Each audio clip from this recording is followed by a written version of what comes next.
Jangan pernah menyesal menjadi pengikut Tuhan Yesus Kristus. Injil Yohanes pasal yang ke-6, ayat yang ke-66 sampai yang ke-69.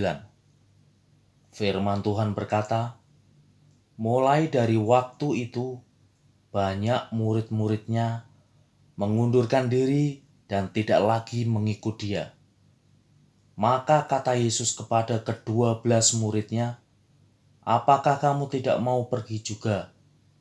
Jawab Simon Petrus kepadanya, Tuhan, kepada siapakah kami akan pergi?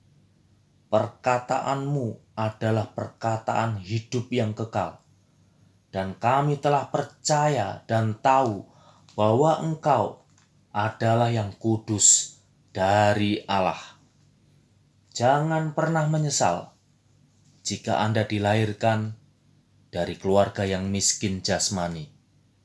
Tetapi menyesalah jika Anda dilahirkan dari keluarga yang miskin rohani, yang akan menghancurkan masa depan Anda, kecuali Anda menjadi bertobat dan menjadi pengikut Tuhan Yesus Kristus.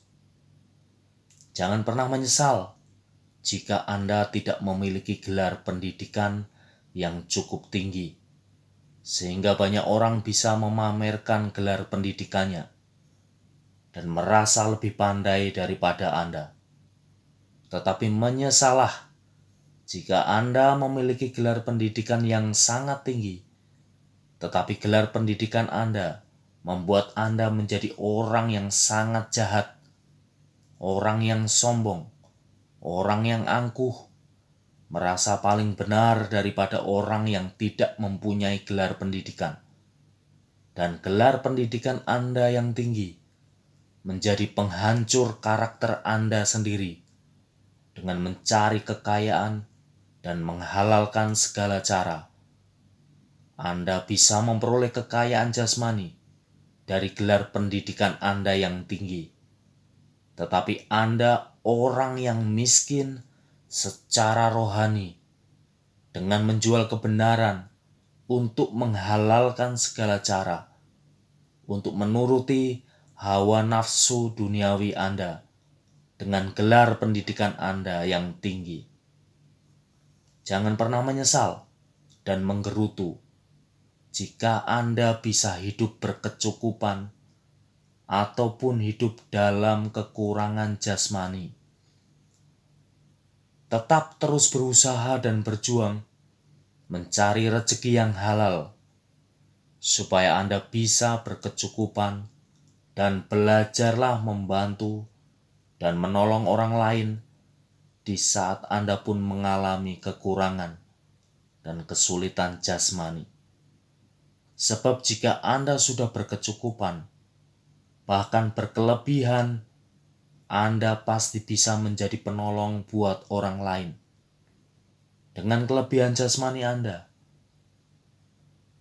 Anda harus menyesal jika Anda sudah berkecukupan atau berkelebihan jasmani, tetapi Anda merasa tidak pernah cukup, sebab Anda tidak pernah belajar memberi dari kekurangan Anda. Sehingga ketika Anda berkecukupan, bahkan berkelebihan, Anda tidak mampu menolong orang lain karena Anda tidak merasa cukup dan selalu merasa kurang.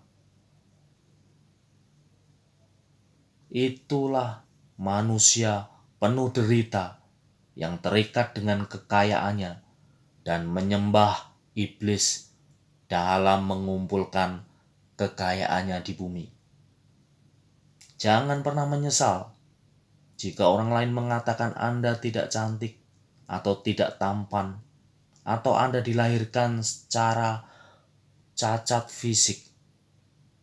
Tetapi menyesalah jika Anda memiliki wajah yang cantik atau tampan dan tubuh yang sempurna secara fisik, tetapi Anda tidak bisa mengucap syukur dengan mengoperasi bagian-bagian tubuh Anda supaya kelihatan menarik bagi orang lain. tetapi sebenarnya Anda merusak diri Anda sendiri dengan tidak mengucap syukur atas tubuh dan kehidupan yang diberikan Tuhan Yesus kepada Anda. Orang yang tidak bisa mengucap syukur dengan tubuh dan hidupnya sendiri adalah orang yang mempersiapkan dirinya masuk ke dalam neraka. Jangan pernah menyesal jika Anda menjadi jemaat biasa yang tidak melayani di gereja, sebab pelayanan yang sesungguhnya adalah di saat kita bekerja dengan profesi kita masing-masing setiap hari. Kita bisa menjadi penolong buat orang lain di tempat kerja kita, bukan di atas mimbar gereja saja. Menyesalah jika Anda menjadi pelayan mimbar di gereja, tetapi Anda menjadi batu sandungan di luar gereja Anda, dan menjadi orang yang jahat di lingkungan Anda bekerja.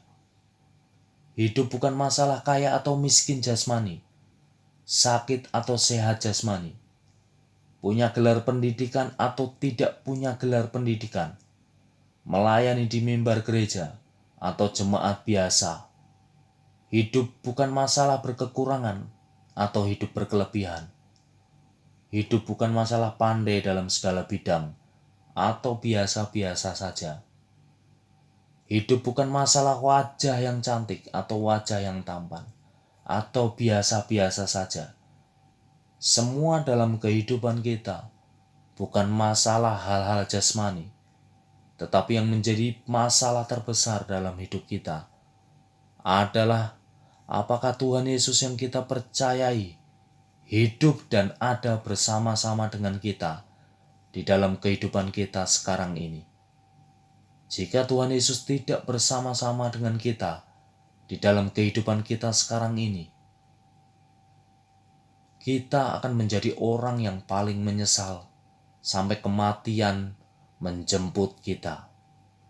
Sadar dan bertobatlah. Hiduplah bersama Tuhan Yesus.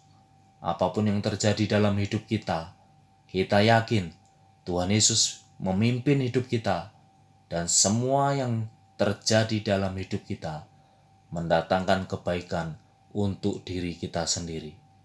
Tuhan Yesus memberkati kita semua, dimanapun kita berada. Haleluya, puji Tuhan. Amin.